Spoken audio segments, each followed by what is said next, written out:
આખરે ઝૂકી સરકાર, પાટીદારો થશે જેલ મુક્ત। 382 પાટીદારો થશે જેલ મુક્ત। હાર્દિકને નહીં મળે રાહત। ગુજરાતને 2015માં ગરજવનાર હાર્દિક પટેલ અને તેના જેવા 1750 યુવાનોને સરકારે સામદામની નીતિ વાપરીને જેલ ભેગા કર્યા હતા।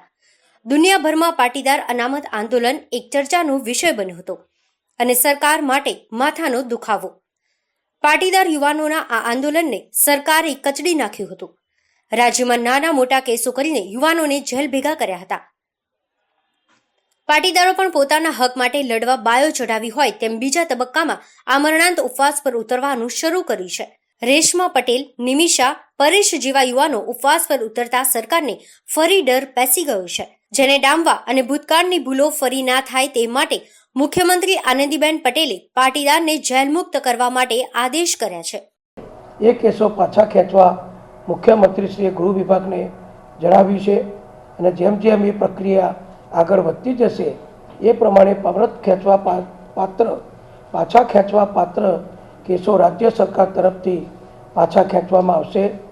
કોર્ટમાં એનો અહેવાલ રજૂ કરવામાં આવશે અને કોર્ટની મંજૂરી બાદ આ તમામ કેસ રાજ્ય સરકાર તરફથી પાછા ખેંચવામાં આવશે।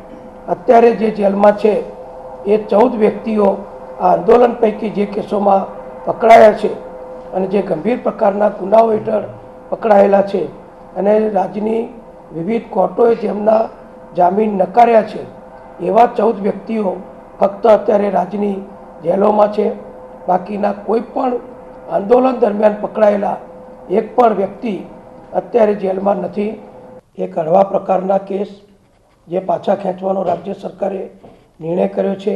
પરંતુ હાર્દિક પટેલ અને તેના 14 સાથીદારોને જેલમાંથી મુક્ત થવા માટે હજુ પણ સરકાર સાથે બાય ચડાવવી પડશે, કારણ કે આ લોકોને કોઈ રાહત આપવામાં આવી નથી। ત્યારે બીજી તરફ પાટીદાર માટે લીધેલા આ પગલાને પાસના કન્વીનરો લોલીપોપ જ ગણાવી રહ્યા છે।